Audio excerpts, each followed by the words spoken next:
បាទសូមជម្រាបសួរបងប្អូនអរគ្នាបាទនេះគឺជាទីតាំងដីបាទនៅខាងស្រុកបន្ទាយស្រីបាទសូមបញ្ជាក់ប្រាប់បងប្អូនផងដែរគឺដីនេះអត់មានទៅហួសទីរួមស្រុកបន្ទាយស្រីទេបាទដីនេះគឺស្ថិតនៅ7គីឡូពីភូមិប្រដាក់បាទអញ្ចឹងតំបន់អប្សរានៅទីនោះគឺបងប្អូនចេញមកពីផ្សារប្រដាក់ហ្នឹងប្រហែលជា3គីឡូបាទហើយជា3គីឡូបងប្អូនមានឃើញបកគោលអប្សរាសងខាងផ្លូវបងប្អូនហ្នឹងហើយបកគោលពណ៌ឈាមជ្រូកហ្នឹងបាទអញ្ចឹងដល់កន្លែងហ្នឹងគឺមានន័យថាជាព្រំបន្ទល់អប្សរាបាទអញ្ចឹងព្រំបន្ទល់អប្សរាចាប់ពីបកគោលនឹងរហូតបាទមកដល់ដីរបស់ខ្ញុំហ្នឹងគឺអត់មានជាប់ទេបាទអញ្ចឹងទៅហួសដីរបស់ខ្ញុំប្រហែលជា2គីឡូទៀតបាទមានបកគោព្រំអប្សរាបាទពណ៌ឈាមជ្រូកដូចគ្នាគឺចាប់ពីបកគោព្រំនឹងទៅផ្សារបន្ទាយស្រីគឺសិតតែដីជាប់អប្សរាអញ្ចឹងទៅបាទអញ្ចឹងតើតងដីរបស់ខ្ញុំទិញនេះគឺខ្ញុំបានឲ្យខាងមន្ទីរសុយោដីខេត្តសៀមរាបគាត់បានឆែកឲ្យអត់មានជាប់អប្សរាបាទអត់មានជាប់បុរាណដ្ឋានទេបាទសូមបញ្ជាក់បាទហើយមួយទៀតគឺដីនេះគឺកាត់បង្កាន់ដៃប្លង់រឹងជូនបាទដល់សុយោដីខេត្តសៀមរាបហើយបាទវាស់វែងជាបង្កាន់ដៃបាទអញ្ចឹងនៅពេលដែលចេញប្លង់រឹងគឺចេញឈ្មោះប្លង់រឹងរបស់បងប្អូនតែម្ដងបាទអញ្ចឹងដីធ្លីនេះគឺខ្ញុំលក់ធូរថ្លៃទេបងប្អូនហ្នឹងហើយខ្ញុំលក់តែ3600ទេ10គុណ23បាទតម្លៃធូរថ្លៃជាងគេហើយព្រោះខ្ញុំលក់បវលយកតែដើមយកមកប្រើប្រាស់ទេអញ្ចឹង1023នេះគឺខ្ញុំមានរបងបាទមានរបងឈើមួយជុំមានលួសហើយនឹងទ្វារដែកផងដែរបាទហើយនៅបឋមសិក្សាបាទខ្នានៅចម្ងាយប្រហែលជា300ម៉ែត្រពីដីនោះបាទហើយមានវត្តអារាមបាទចម្ងាយខ្ទង់ប្រហែលជា4គីឡូហើយនឹងមានវិទ្យាល័យបាទវិទ្យាល័យ6គីឡូបាទទៅដល់ទីរួមស្រុកបាទអញ្ចឹងពាក់ព័ន្ធទៅនឹងទីរួមស្រុកបន្ទាយស្រីគឺមានតំបន់កំសាន្តនិងរមណីយដ្ឋានដូចជារមណីយដ្ឋានបឹងឈូកបាទដែលខ្ញុំបានដាក់វីដេអូឲ្យហ្នឹងបាទហើយនឹងប្រាសាទបន្ទាយស្រីក្រៅពីប្រាសាទបន្ទាយស្រីគឺយើងមានរមណីយដ្ឋាន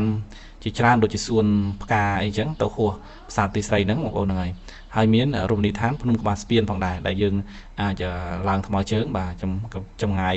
ឡើងទៅភ្នំក្បាលស្ពានហ្នឹងប្រហែលជា1500ម៉ែត្រផងដែរបាទជាងនោះទៀតគឺបងប្អូនអាចទៅលេងខាងភ្នំគូលែនបាទទៅលេងភ្នំគូលែនបងប្អូនអាចឡើងទៅកំសាន្តនៅលើភ្នំហ្នឹងមានកន្លែងបោះតង់3-4កន្លែងបងប្អូនអាចមើលតាមផែនទីបានបាទហើយបងប្អូនអាចទៅលេងខែនេះអញ្ចឹងខែពាក់កណ្ដាលខែ6ឬខែ7នេះបងប្អូនអាចទៅលេងចំការទុរេនបាទនៅខាងកើតក្រុងរុនត្អែកផងដែរបាទអញ្ចឹងនៅខាងកើតក្រុងរុនត្អែកនេះគឺមាន location បាទបងប្អូនអាចមើលតាមផែនទីឃើញ location ចំការទុរេនហើយ2-3ចំការបាទដោយឡែកចំការទុរេននៅខាងបន្ទាយស្រីនេះខ្ញុំឃើញមានទីតាំងមួយដែរនៅចម្ងាយប្រហែលជា2គីឡូបាទ2គីឡូពីដីខ្ញុំហ្នឹងមានបាទហើយចិត្តដីខ្ញុំហ្នឹងគឺមានបាទគេបើកជាអាហារដ្ឋានលក់ភេសជ្ជៈបាទផ្លូវចូលមកដីហ្នឹងបាទហើយនឹងអាហារដ្ឋានដែលធំជាងគេនៅកន្លែងនោះមានកញ្ចោះស្បូវច្រើននោះគឺអាហារដ្ឋានបុកមាន់បាទគាត់មានផ្ទះលំហែហើយគាត់មានកញ្ចោះច្រើនបងប្អូនហ្នឹងហើយអញ្ចឹងសេវាកម្មនៅហ្នឹងមានច្រើនបងប្អូនបាទដើម្បីបងប្អូននៅទៅគឺអត់មានស្ងាត់ទេប្រជាជនគឺនៅក្បែរដីនឹងតែម្ដងបងប្អូនទិញទុក4-5ឆ្នាំអីទៅមុខទៀតគឺអាចបានចំណេញបងប្អូនហ្នឹងហើយអាចបានចំណេញបាទអញ្ចឹងដីធ្លីហ្នឹងខ្ញុំលក់ធូរថ្លៃតែនៅក្នុងរដូវកាលនេះទេបាទក្នុង5-6ខែនេះទេដែលមិនទាន់ចេញប្លង់រឹងមិនទាន់បិទប្រកាសអញ្ចឹងនៅពេលបិទប្រកាសនឹងចេញប្លង់រឹងខ្ញុំលក់តម្លៃផ្សេងបាទហើយលោសល់4-10ប្លង់អីខ្ញុំសូមរក្សាសិទ្ធិលក់តម្លៃផ្សេងព្រោះថាខ្ញុំលក់រាល់ថ្ងៃនេះគឺលក់បង្កាន់ដៃប្លង់រឹងងាយស្រួលកាត់ព្រោះថាសូរយកដីគេកំពុងតែកាត់ណាអញ្ចឹងបើសិនបិទប្រកាសហើយប្លង់រឹងចេញខ្ញុំលក់តាមតម្លៃប្លង់រឹងបាទព្រោះខ្ញុំមើលនៅក្នុងเพจរបស់ខាងក្រសួងគឺគេក្រុងនឹងបញ្ចប់ចុងឆ្នាំនេះឯងដើម្បីបញ្ចប់ទំនាស់ដីធ្លីក៏ដូចជាបើកប្លង់ជូនប្រជាជនឲ្យមានប្លង់រឹងតែម្ដងបងប្អូនអរគ្នាបានដល់ពេលនេះផងដែរ